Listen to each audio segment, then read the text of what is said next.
오늘 우리에게 주신 말씀 민수기 6장 1절로부터 12절까지의 말씀입니다.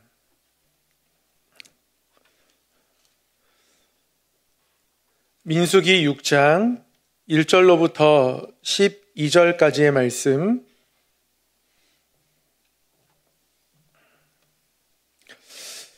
한 절씩 교독하도록 하겠습니다. 여호와께서 모세에게 말씀하여 이르시되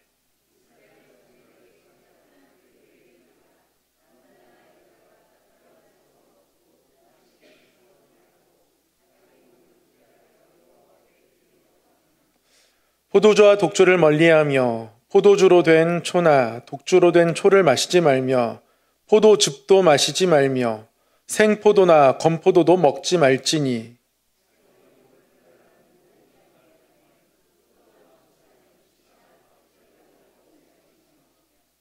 그 서원을 하고 구별하는 모든 날 동안은 삭도를 절대로 그의 머리에 대지 말 것이라. 자기 몸을 구별하여 여호와께 드리는 날이 차기까지 그는 거룩한즉 그의 머리털을 길게 자라게 할 것이며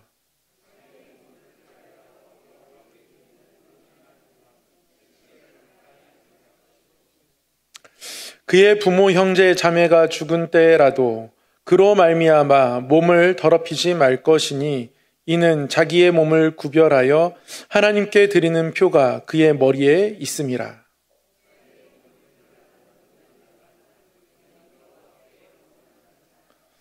누가 갑자기 그 곁에서 죽어서 스스로 구별한 자의 머리를 더럽히면 그의 몸을 정결하게 하는 날에 머리를 밀 것이니 곧 일곱째 날에 밀 것이며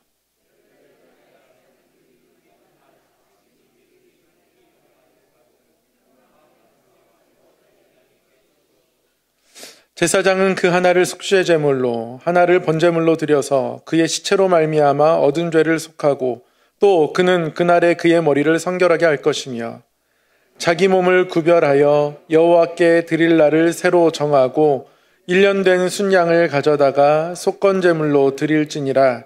자기의 몸을 구별한 때에 그의 몸을 더럽혔은즉 지나간 기간은 무효니라. 아멘. 오늘도 말씀 앞에 나오신 우리 성도님들 환영하고 축복합니다. 우리 서로에게 한번 이렇게 인사하겠습니다. 지난주처럼요. 말씀은 우리에게 선물입니다. 한번 이렇게 인사하겠습니다. 한 번 더 이렇게 인사하겠습니다. 확신과 믿음으로 오늘도 당신은 큰 선물을 받으셨습니다. 오늘도.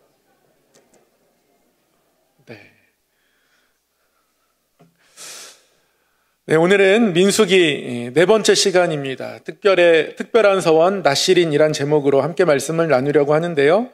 말씀 나누기 앞서서 오늘도 읊어보도록 하겠습니다. 말씀에 예수님을 닮은 사람이 됩시다. 네, 매주 하니까 좀 지겨우신가요? 벌써 지겨우시면 안 되는데요. 이제 1년 좀 넘게 했는데 10년, 한 20년 계속 주구장창 할 거기 때문에요. 지겨워하지 않고 어느 순간 아마 인이 배겨서 지겨워하지 않으실 줄 믿습니다. 여담인데요. 저희 아버지께서는 신학을 하시기 전에 계란 도매업을 한 10여 년 정도 하셨습니다. 대전에서 김천에서 계란을 한 1000판, 1500판 이렇게 띄어다가 집에 쌓아놓고 대전에 있는 곳곳에 제과점, 마트, 마켓 이렇게 납품을 하는 일들을 하셨어요.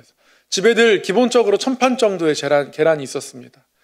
계란을 매일 먹겠죠. 한 끼에 10개 정도 먹는 건 기본이고요. 그 유전자가 지금도 이렇게 흘러내려가는지 저희 집은 일주일에 2판은 계란 먹는 것 같습니다. 진짜 계란 많이 먹어요. 근데 다들 계란을 그렇게 많이 먹으면 질리지 않느냐 그런데 먹다 보니까 이게 질리는 것도 없습니다. 그냥 이렇게 산소를 들이마시듯 이렇게 먹는 겁니다. 우리가 말씀을 대할 때 또 이렇게 말씀이 우리 삶에 어떤 영향을 미쳐야 하는지 벳다비담이라는 이 사자성어는 아니죠. 4글자로 읊어가면서 이것이 전혀 지겹지 않고 당연한 우리의 길처럼 느껴지는 그날이 계란이 저에게 당연한 음식처럼 다가오듯 그렇게 다가올 수 있는 그날이 우리에게도 있을 줄 믿습니다. 꾸준히 하겠다는 얘기입니다. 네. 네, 오늘은 민수기 네 번째 특별한 서원 나실인에 대해서 함께 공부해 보도록 하겠습니다. 먼저 복습을 해보도록 하겠습니다.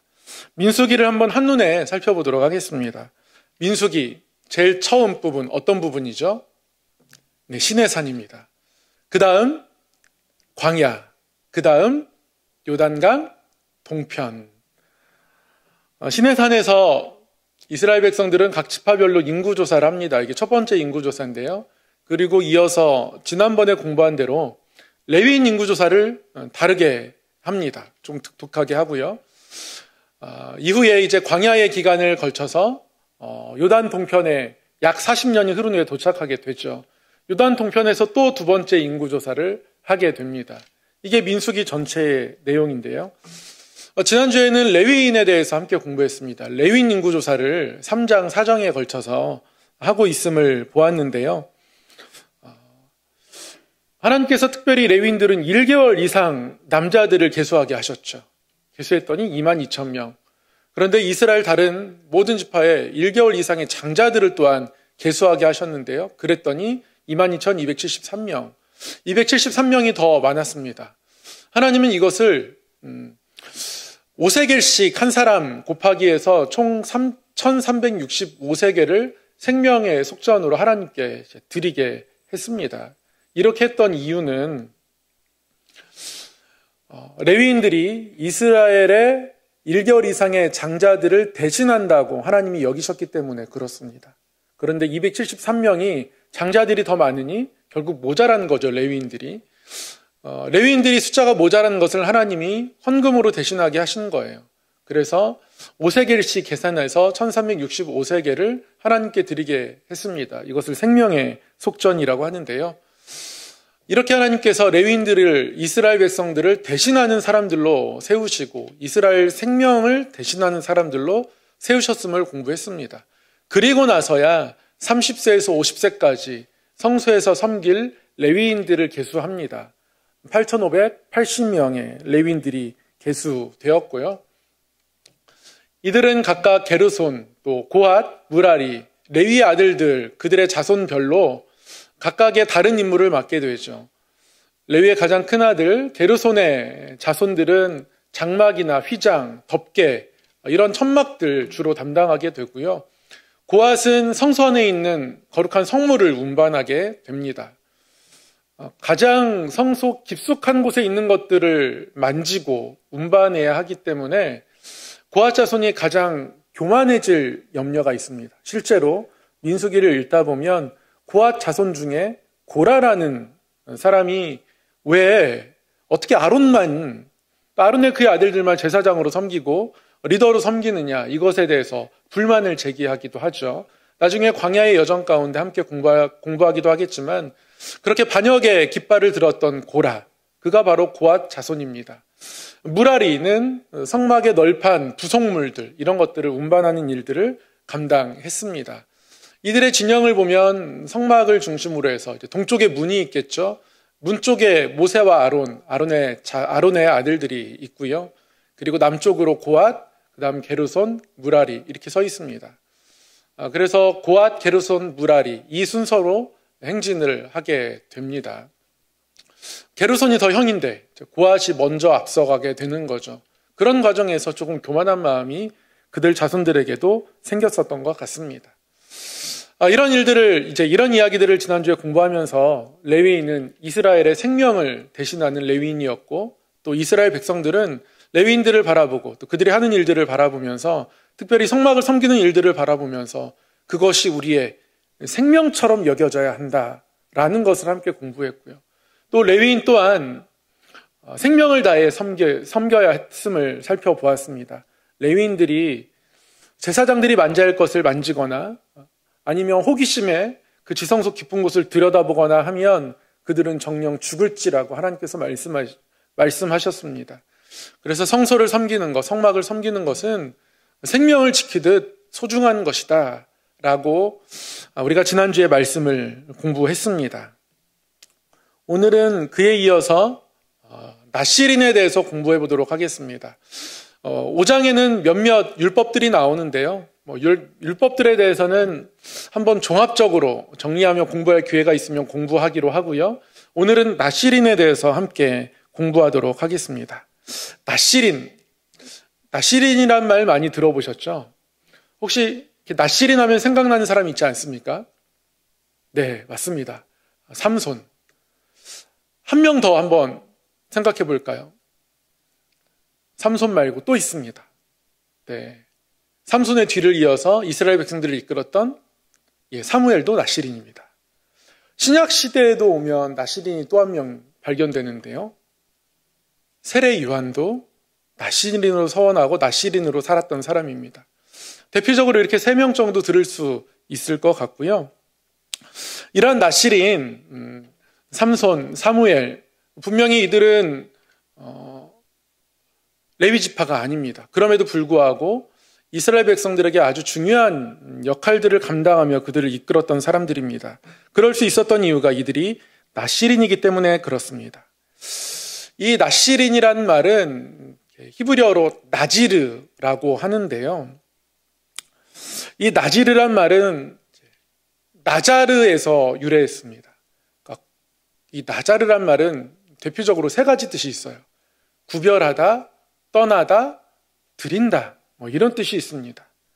이 뜻을 기억하면 나실인이 어떤 사람인지 알 수 있습니다. 나실인은 구별된 사람이고요. 나실인은 세상, 그들의 삶의 자리를 떠나 있어야 합니다. 그리고 그들의 삶을 하나님께 드려야 하는 사람입니다. 그래서 구별되게 그들의 삶의 자리를 떠나서 하나님께 드리기 위해서 그들이 하지 말아야 할 것들이 있습니다. 구별된 자, 죄에서 떠난 자, 하나님께 드려진 자, 이런 나실인은요, 그 하나님께 드려진 시간에 따라서 일시적 나실인과 종신 나실인이 있습니다. 기간을 정해서 최소 30일, 기간을 정해서 하나님께 나실인으로 드릴 수 있고요. 아니면 평생을 하나님께 드릴 수도 있습니다. 하나님께서 이런 나실인들을 위한 몇몇 규정들을 만들어 놓으셨는데요. 이게 어떻게 보면 규정이기도 하지만 사실은 길이기도 합니다. 나실인이 왜 필요했을까요? 레위인들이면 충분하거든요. 하나님을 위해서 헌신하고 섬길 수 있는 충분한 사람들이 있습니다. 그 사람들의 숫자가 모자라서 그런 게 아니라요. 레위 지파가 아닌 사람들 중에서도 레위인들을 바라보면서 저렇게 섬기고 싶다라는 마음을 가진 자들이 있는 거죠. 그래서 그들이 성막에 와서 섬길 수 있는 길들을 하나님께서 열어놓으신 겁니다. 그들이 성막에 와서 아주 작은 일을 할지라도 천을 나르다가 천에 때가 묻으면 그것을 빨아야 하는 그 작은 일을 한다 할지라도 그것이 너무 귀하다 생각해서 그런 자리를 사모하시는 분들이 있습니다. 사모하는 사람들이 있었던 거예요. 지금으로 말하면 항존직과 비슷하지 않을까 싶기도 합니다. 항존직, 특별히 교회에 장로의 직분을 받게 되면 당회로 하면서 섬겨야 되고 교회 크고 작은 일들에 대해서 책임져야 합니다. 편하게 교회 다닐 수 있는데, 편하게 섬길 수 있는데 굉장히 어렵단 말이죠. 그럼에도 불구하고 그 직분을 감사함으로 받거나 또 사모하시는 분들이 계십니다. 권사의 직분도 마찬가지죠.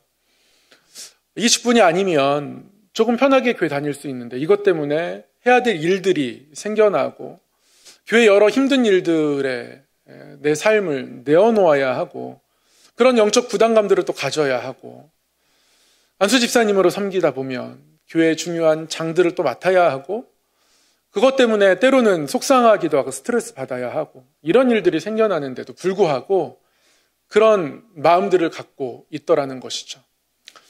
저는 청년 때 청년부 회장이 너무 되고 싶었습니다. 왜 그랬는지 모르겠는데요.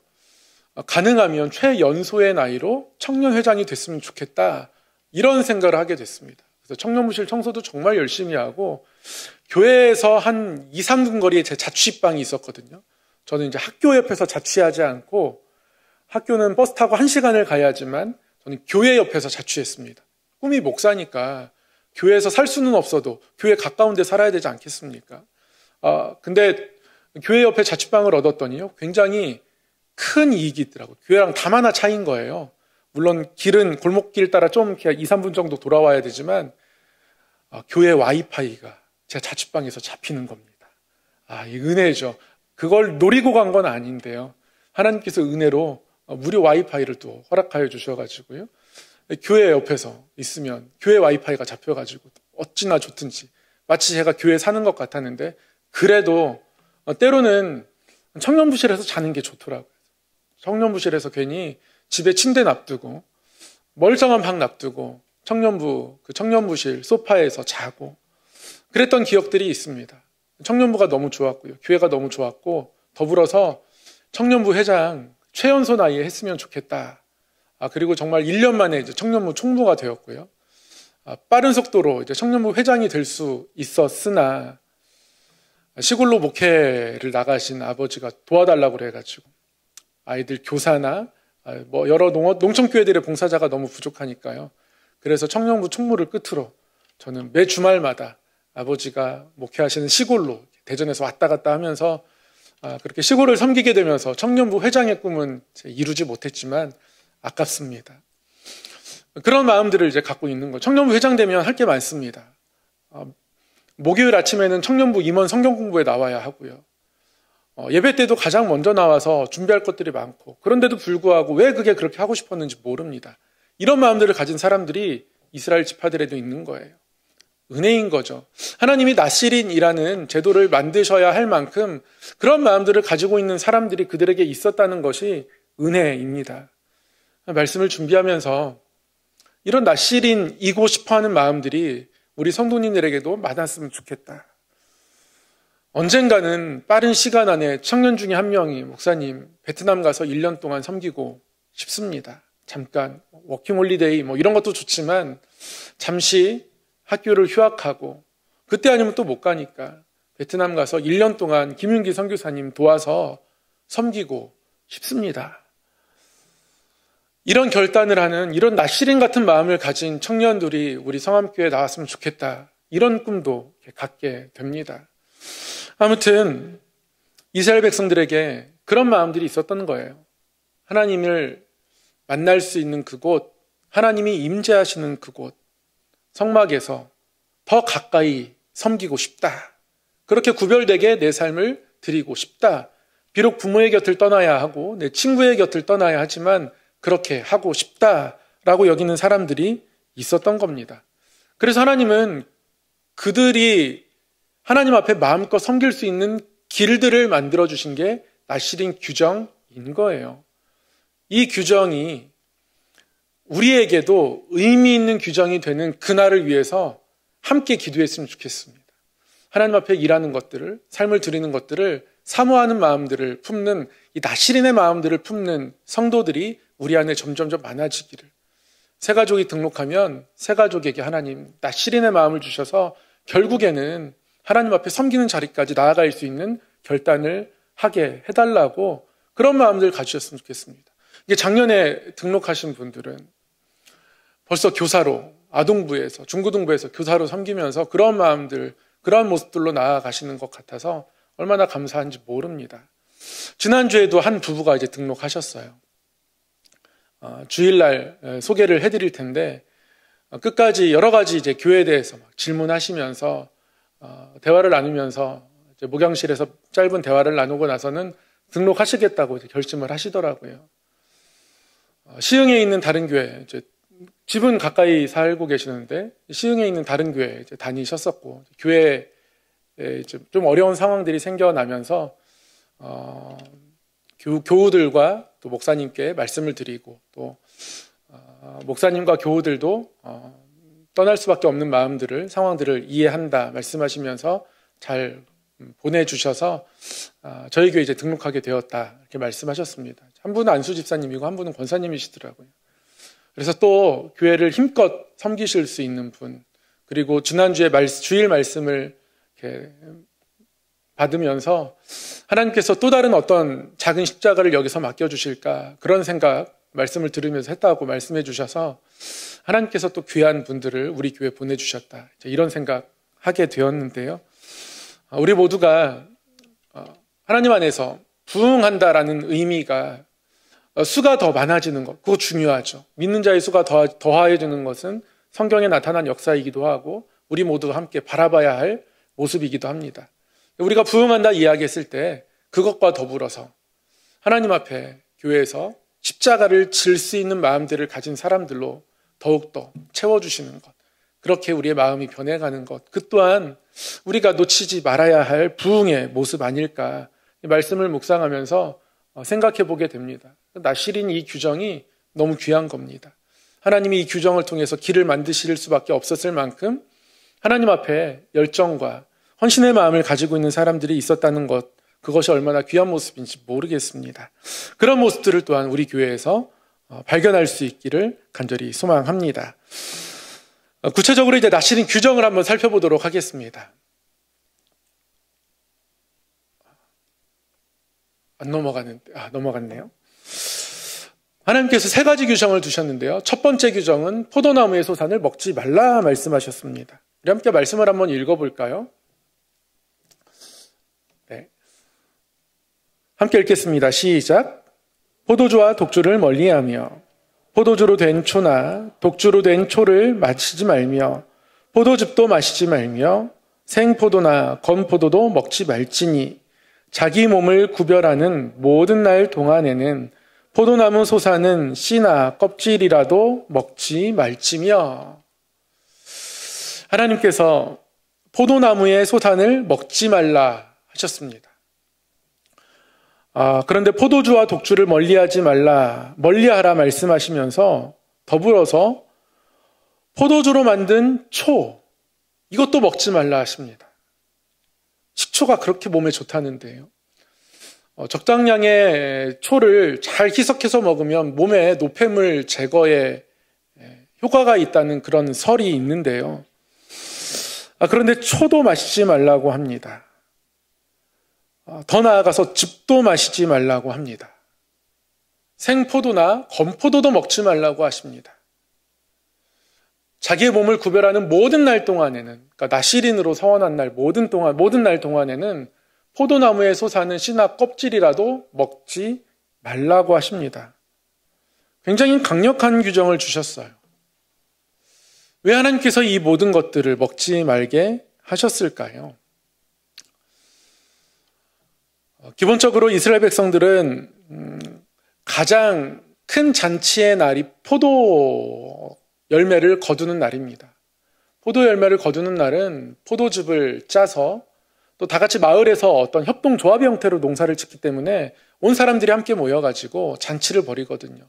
즙을 마시고 또 포도주도 마시고 밤새도록 잔치를 합니다. 포도주와 독주를 먹지 말라고 한 것은 하나님께서 쾌락을 멀리하게 하신 것이죠. 그리고 더불어서 하나님 앞에서 정직하게 삶을 드리길 원하신 겁니다. 쾌락을 멀리하기를 원하셨다. 이 하나님의 이유를 생각하면 그러면 포도주 아니면 독주 이런 것들만 금하셔도 되지 않을까. 즙 이런 건 괜찮지 않나? 이런 생각하게 되거든요. 근데 왜 하나님께서 즙까지도 금하셨을까? 포도즙을 먹다 보면요. 포도즙이 오랜 기간 어떤 숙성을 거치거나 아니면 상온에서 단시간 숙성을 거치더라도 그것이 약간 발효가 되면 주 같은 즙이 됩니다.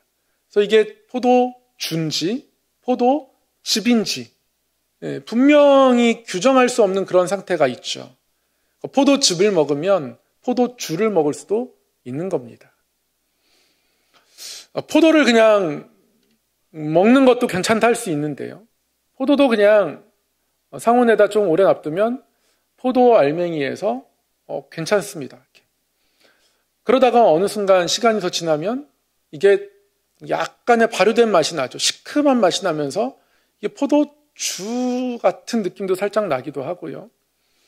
그래서 아예 마른 것까지도 먹지 못하게 하십니다. 왜냐하면 포도를 말린다. 마른 건 괜찮으니까. 나실인 입장에서 마른 건 먹어도 된다고 하면 포도를 좀 말려야겠다. 그럼 포도가 이렇게 말라가고 있겠죠. 근데 포도가 말라가는 과정에서 어떤 냄새가 나겠습니까? 약간 시큰시큰한 냄새가 날 거예요. 그러면서 그것에 유혹받게 되겠죠. 먹는 상상을 한다거나 아니면 이 정도 말랐으면 하나님께서 마른 건 먹어도 된다고 하셨으니까 되지 않을까? 하나님을 기만하는 형태의 나실인이 될 수도 있습니다. 하나님 그것조차 허락하지 않으신 거예요. 정직하게 하나님 앞에 삶을 드리길 원하셨던 겁니다. 이게 나실인의 마음이에요. 최대한 보수적으로, 타이트하게 하나님께 내 삶을 드리겠노라 결단하는 것이 나실인의 마음입니다. 이것을 마음에 결단했다면 이를 위해서 온 힘과 온 마음을 다하여 지켜내려고 하는 어떤 그런 결단과 실천을 보이는 것이 나실인의 마음이라는 것이죠. 우리가 나실인의 마음을 갖는 것이면 이런 마음을 가져야 합니다. 우리의 삶이 여러 가지 더 바빠졌고 여러 상황들 때문에 그것을 온전히 지킬 수 없다 할지라도 그래도 하나님 앞에서 하나님 제가 공예배는 지키겠습니다. 하나님 이렇게 하겠습니다라고 뜻을 정하고 그것을 아주 타이트하게 지켜가는 것이 그것이 나실인의 마음입니다. 하나님 앞에 나실인으로 섬기지 않아도 하나님 백성일 수 있습니다. 그럼에도 불구하고 하나님이 우리에게 또 우리 중 누군가에게 나실인의 마음을 주셨다면 때로는 아주 강력한 결단을 해야 합니다. 그리고 하나님 앞에서 그 강력한 결단을 지켜가야 하는 것이죠. 이것이 바로 나실인 규정입니다. 세세하게 여러 가지 예를 들 수 있겠지만 예를 들다 보면 제가 누군가를 계속 지적하는 것 같은 느낌이 혹시 들고 혹시 상처를 받을까 봐 제가 세세하게 말씀 안 드리겠지만 하나님께서 나실인 규정을 아주 강력하게 지켜가기를 원하십니다. 저 역시 다시 한번 하나님이 이곳으로 보내셨고 또 이곳에서 이 강단에서 말씀을 맡은 자로 섬길 때 제가 하나님께 결단했던 것들이 몇 가지 있습니다. 그런 것들을 잘 지켜가야겠다는, 그리고 이것이 하나님 앞에 하나님을 기만하는 모습들로 지켜지지 않아야겠다는 그런 생각들을 다시 한번 하게 됩니다. 우리 성도님들께서도 하나님 앞에 우리의 삶의 결단들을 굳건하게 세우고 굳건하게 지켜가는 모습들로 나실인의 모습들을 삶에서 세워가기를 소망합니다. 그 다음에 하나님께서 두 번째로 두신 규정은 삭도를 머리에 대지 말라는 것이었습니다. 민수기 6장 5절의 말씀인데요. 함께 읽겠습니다. 시작. 그 서원을 하고 구별하는 모든 날 동안은 삭도를 절대로 그의 머리에 대지 말 것이라. 자기 몸을 구별하여 여호와께 드리는 날이 차기까지 그는 거룩한즉 그의 머리털을 길게 자라게 할 것이며, 하나님이 머리를 기르라 하십니다. 머리를 자르지 말라 하십니다. 한때는 제가 이 민수기 6장 5절 말씀에 이제 감동을 받아가지고 청년부 수련회 갈 때마다 제가 수련회 동안은 주님, 제 턱에 절대로 칼을 대지 않겠습니다. 그래서 3박 4일 동안 이렇게 수염을 기르면서 왜 수염 안 자르냐고 그러면 나는 수련회 동안 나실인의 서원을 했다. 그러면서는 거울을 보면서 잘 자라고 있군. 그러면서 뭔가 더 멋있어 보이는 것 같고 그땐 그랬습니다. 수염이 이제 거뭇거뭇 자랄 때가 되니까 수염이 자라는 게 그때는 멋있어 보이더라고요. 그래서 나실인 규정을 핑계 삼아 수염을 길렀던 그런 생각이 납니다. 근데 지금 생각해보면 너무 철이 없는 생각이었고요. 지금은 절대 수염을 기르지 않습니다. 수염을 기르면 그렇게 까칠해 보일 수가 없어요. 늘 사무실, 집 안방, 욕실, 군데군데 면도기를 비춰놓고요. 면도를 수시로 하려고 합니다. 그때는 그게 멋있다고 생각했었는데 왜 그랬는지 모르겠습니다. 그랬던 성경 구절이 6장 5절입니다. 하나님께서 왜 머리를 밀지 말게 하셨을까요? 왜 삭도를 머리에 대지 말게 하셨을까요? 7절에 보면 세 번째 규정을 이야기하고 나서는 하나님께서 왜 그런 규정들을 두셨는지 말씀하고 있는데요. 7절 말미에 왜 머리에 삭도를 대지 못하게 하셨는지 하나님이 그 이유를 설명하고 계신데 하나님이 그것을 어떤 표로 삼고 싶으셨다. 그렇게 말씀합니다. 하나님이 삭도를 머리에 대지 말라 말씀하셨습니다. 하나님은 머리를 나시린이 되었다는 표로 삼으신 거예요. 그리고 이러한 머리카락은 나시린의 서원이 기한이 찬 후에 제물과 함께 하나님께 드려야 합니다. 나시린은 자신의 머리카락을 보면서 또는 만져보면서 매일 하나님 앞에 거룩하게 섰던 것이죠. 그러니까 자신의 정체성의 표가 되었던 겁니다. 자라는 머리를 보면서 그래, 나시린이지. 또 자라는 머리를 보면서 나시린이지. 머리를 칼로 밀면 아주 맨들맨들해지겠죠. 저도 딱 한 번 그래 보았습니다. 제가 중학교 때 두발 단속을 하는데요. 저희 3학년 7반 담임 선생님께서 아주 강력한 단속을 하셨습니다. 제가 한번 이 얘기 드린 적이 있는데요. 졸업 앨범 촬영 얼마 안 남겨놓고 갑자기 두발 단속을 했습니다. 졸업 앨범 얼마 남지 않았으니까 나름대로 규정 안에서 머리를 기르려고 얼마나 노력했겠습니까?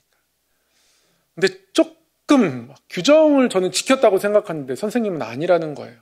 그래서 거의 저희 반의 거의 전체 한 80%는요. 선생님이 가위로 머리를 앞부를 다 자르신 거예요. 이만큼만. 가위를 집어넣어가지고 거의 피부에 닿게 싹둑 잘라놓은 거예요. 여기만 그렇게 된 겁니다. 어떻게 합니까? 그대로 다닐 수 없죠. 그래서 할 수 없이 그날 이제 미용실 가가지고 그날에 깜짝 놀란 원장님께 그날에 있었던 모든 일들을 말씀드리고 그리고 나서 머리를 다 밀었지 않겠습니까? 그래서 제 중학교 졸업 앨범을 보면 머리가 빡빡머리입니다. 사람들이 제 두상을 보고 얼마나 친구들이 진짜 제일 잘 어울린다고. 그래서 목사가 꾸민 저에게 별명이 남궁 대사라고. 그래서 난 목사가 꾸민데 무슨 대사냐고 막 이랬던 기억이 납니다. 근데 그렇게 머리를 밀잖아요. 그러면 머리를 이렇게 만져보면 하루가 다르게 까실까실해져 갑니다. 그러다가 머리가 자라면 조금 있다 부들부들해져요. 그러다 머리가 더 자라면 이렇게 잡혀지기도 하고요. 매일 머리를 만져봅니다. 처음에는 매끈했다가 까실까실했다가 덜 까실까실해지다가 그러다가 다시 머리카락이 자라면 자랄수록 뭔가 부드러워지는 이런 것들을 경험하게 되는데요. 만질 때마다 그날의 감정이 생각나더라고요. 선생님 앞에 머리 잘렸던 그날들. 하나님이 이것을 왜 표로 삼으셨는지 알겠습니다. 이건 잊을 수 없는 표입니다. 분명히 나시린도 누가 됐던지 간에 머리를 밀고 난 이후에는 머리를 매일매일 만졌을 거예요. 그리고 머리를 만질 때마다 무슨 생각하겠습니까? 내가 나시린이지. 내가 나시린이지. 까실까실한 머리를 만지면서 내가 나시린이지. 그리고 그 머리가 부드러워지면 내가 나시린으로 이만큼 살아왔구나. 그러다가 어느 순간 머리가 잡히면 나시린의 날들이 이만큼 흘렀구나 이런 생각하는 거고요. 분명히 나시린들 중에서도 저 같은 사람이 있었을 거예요. 손가락으로 이렇게 팍 해놓고서는 손가락보다 길어졌다. 손가락 사이로 드디어 머리카락이 나왔다. 이러면서 나시린의 날들이 하루하루 흘러 늘어가는 것들을 바라보면서 또 손으로 만져보면서 내가 나시린으로 살고 있음을 하루도 잊지 않기를 하나님이 원하시는 거예요. 나시린은 하나님께서 지정하시는 사람이 아닙니다. 자기가 서원해서 자원하는 거예요. 다 자기가 나시린이 되고 싶은 마음을 가지고 그 자리에 나아간 겁니다. 그렇게 서원하고 자원했던 사람들이 그 마음을 끝까지 지켜갈 수 있도록 그 서원했던 그날, 자원했던 그날의 그 마음들, 그 생각들 그대로 지켜가기를 또 그대로 매일매일 느끼기를 하나님이 원하셨던 거죠. 그래서 그 표로 주신 겁니다. 내가 나시린이지. 내가 나시린이지. 정체성의 표지인 것이죠. 세 번째 규정입니다. 하나님께서 시체를 가까이 하지 말라 하셨습니다. 6절에서 7절 말씀을 한번 제가 읽어보겠습니다. 자기의 몸을 구별하여 여호와께 드리는 모든 날 동안은 시체를 가까이 하지 말 것이요 그의 부모 형제 자매가 죽은 때에라도 그로 말미암아 몸을 더럽히지 말 것이니 이는 자기의 몸을 구별하여 하나님께 드리는 표가 그의 머리에 있음이라. 시체를 가까이 하지 말라 합니다. 설사 가족의 장례가 있어도 그 장례를 치를 수가 없습니다. 그 장례를 치를 수 없는 이유는 그의 머리가 이미 깎여 있는 나시린이기 때문에 그렇습니다. 그 표가 그 머리에 이미 있기 때문에 그렇습니다.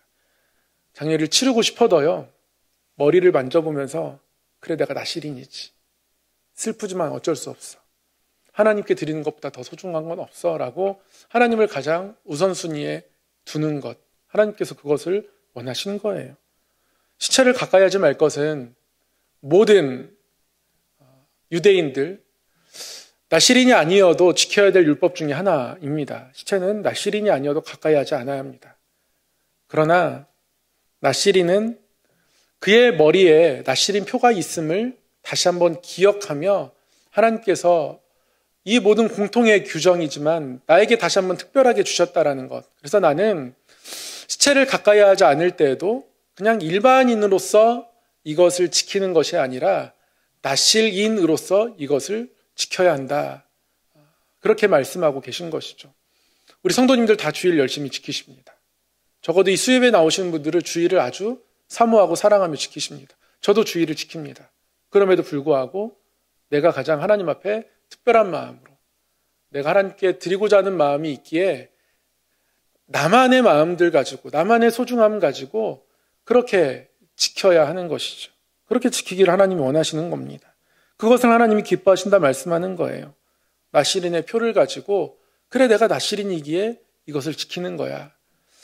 그냥 하나님께서 모든 사람에게 주신 율법이어서 시체를 가까이 하지 않는 것이 아니라 나는 나시린으로서 이것을 지키는 거야 라고 하나님 생각하길 원하시는 거죠.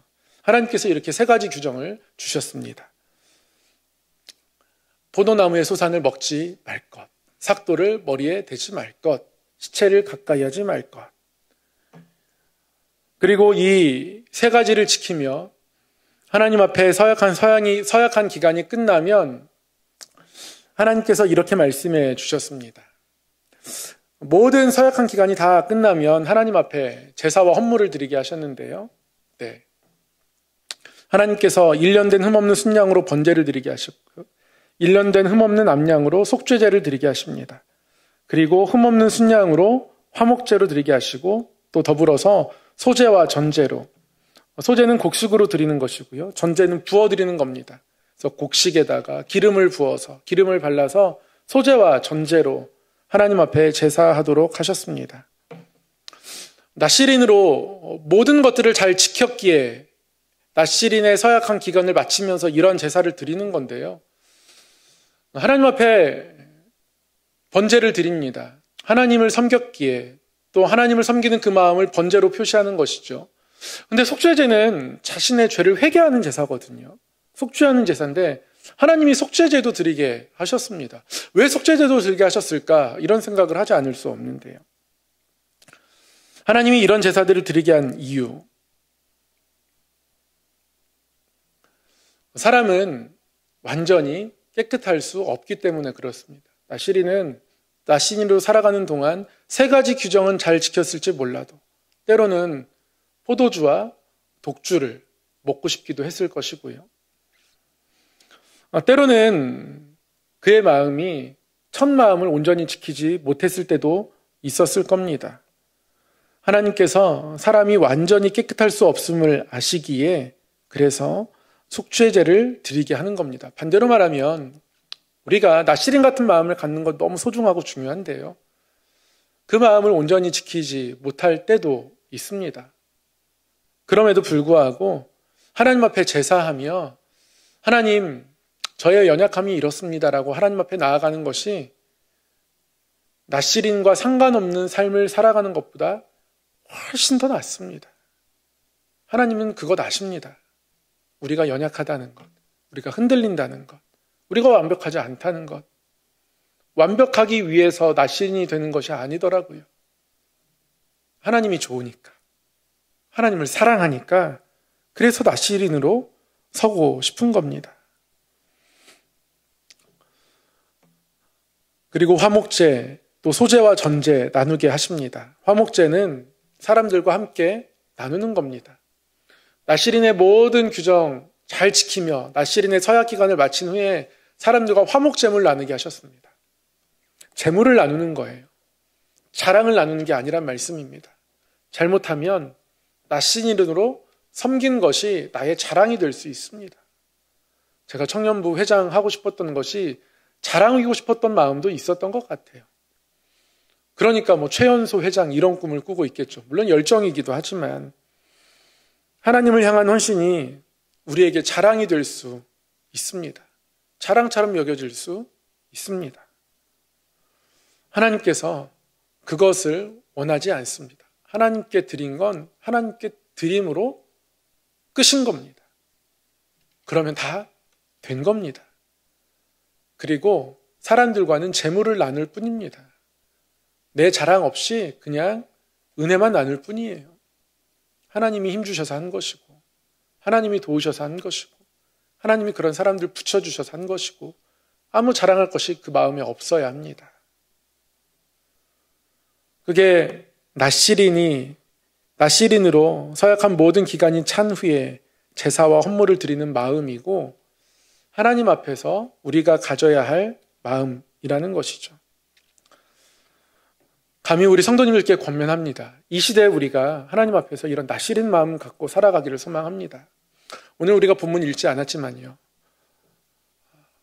이 6장 마지막에 보면 제사장들이 이스라엘 백성들에게 축복하는 축복문이 나옵니다. 여호와는 너를 지키시기를 원하며, 여호와는 그 얼굴을 내게 비추사 은혜 베푸시기를 원하며, 여호와는 그 얼굴을 내게로 향하여 두사 평강 주시기를 원하노라. 그렇게 축복합니다. 제가 제 자녀들을 위해서 기도할 때마다 매일 이렇게 축복합니다. 여호와는 내게 복을 주시고 너를 지키시기를 원하며, 여호와는 그 얼굴을 내게 비추사 은혜 베푸시기를 원하며, 여호와는 그 얼굴을 내게로 향하여 두사 평강 주시기를 원하노라. 파더와이즈라는 양육 프로그램이 있는데요, 이 양육 프로그램에서 모든 아버지들은 이 말씀을 암송하도록 합니다. 저도 이제 그러면서 이 말씀을 암송하게 되었는데요, 또 언젠가는 우리 성함의 성도님들, 아버지들과 함께 그런 것들을 함께 나눌 기회가 있으면 나눌 텐데요, 우리가 제사장의 축복으로 이 땅 가운데 살아가면서 소중한 자녀들, 내 가정을, 그 누군가를 축복할 수 있다면 그 축복을 행하는 우리의 삶은, 또 우리의 마음은 낫시린이어야 합니다. 내 마음과 내 삶은 낫시린이 아닌데 제사장이 이스라엘 백성들을 축복했던 그 축복으로 내 삶에서 다른 누군가를 축복한다고요? 앞뒤가 안 맞는 거죠. 우리가 낫시린으로 살아가면, 서약을 하면 그만큼 우리에게 하나님께서 큰 영적인 은혜들, 권위를 더하여 주십니다. 제사장들이 이스라엘 백성들을 축복합니다. 그리고 우리가 제사장들이 축복했듯 제사장의 자리에 서서 삶에서 자녀들을 축복하고 가정을 위해서 기도하고 그 응답을 구한다면 우리에게 또한 이 낫시린과 같은 마음이 있어야 되는 것이죠. 그래서 이 낫시린의 이 성경 공부가, 낫시린에 대한 이 말씀을 공부하는 것이 너무너무 소중합니다.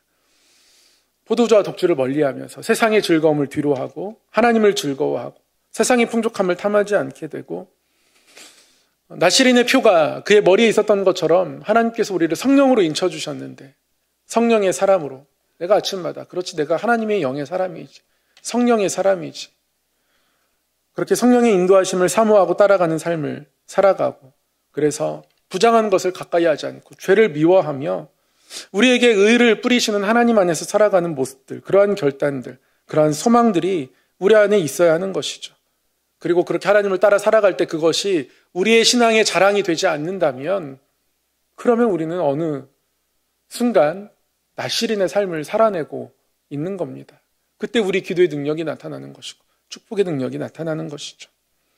우리 모두가 이 시대에 낫시린으로 서기를 소망합니다. 그런 마음들이 있다면 이 기도를 함께 한번 읽어보도록 하겠습니다. 제가 설교를 이제 다 준비하고 그냥 떠오르는 대로 그대로 그냥 적어본 기도문인데요, 함께 한번 한 목소리로 기도해 보겠습니다. 시작. 세상의 즐거움을 탐하지 않게 하여 주시옵소서. 세상의 풍족함을 탐하지 않게 하여 주시옵소서. 성령의 인치심 아래 성도의 정체성을 잃지 않게 하여 주시옵소서. 죄를 미워하고 멀리하며 거룩한 삶을 살게 하여 주시옵소서. 우리의 신앙이 우리의 자랑이 되지 않게 하여 주시옵소서. 오늘 나실인 규정을, 그리고 서약한 기간이 다 끝난 후에 드려지는 이 제물의 모습들, 이것들을 묵상하면 이렇게 요약할 수 있을 것 같습니다. 이러한 마음들을 지켜가며 하나님의 은혜와 복을 누리는 우리 모든 성함의 성도님 되기를 축복합니다. 사랑의 하나님 아버지, 오늘도 하나님 앞에 말씀을 사랑하고 하나님의 뜻과 음성, 하나님의 마음을 사모하며 이 자리에 나오게 하시니 감사합니다. 하나님 아버지, 주께 더 가까이 나아가고 싶은 마음, 주님을 사모하는 마음으로 이 자리에 나왔사오니 더욱더 성령의 기름 부으사 더욱더 거룩함 옷 입고 더 하나님 가까이 나아가는 성도로 이 땅을 살아갈 수 있도록 인도하여 주시옵소서. 더 하나님 가까이 나아가고 싶어서 나실인으로 서원한 사람들이 있었던 것처럼 하나님 가까이 있는 레위인들이 부러워서 그래서 나실인으로 서원한 사람들이 있었듯이 하나님 이 시대에도 우리 성함교회에도 그러한 나실인들을 세워주셔서 하나님이 쓰실 만한 교회 되게 하시고 하나님 기뻐하시는 교회 되게 하시고 하나님의 능력을 경험하는 교회 될 수 있도록 인도하여 주시옵소서. 하나님, 우리가 연약해서 우리의 마음과 생각이 흔들릴 때 있지만 성령으로 날마다 함께 하시며 도우시고 때로는 흔들릴지라도 그 연약함조차 아시고 그것을 멸시치 않으시며 우리의 연약함을 하나님 앞에서 인정할 때 더욱더 우리 삶을 기쁘게 받으시는 하나님 앞에서 우리의 삶을 드리며 살아갈 수 있도록 인도하여 주시옵소서. 예수님의 이름으로 기도드리옵나이다. 아멘.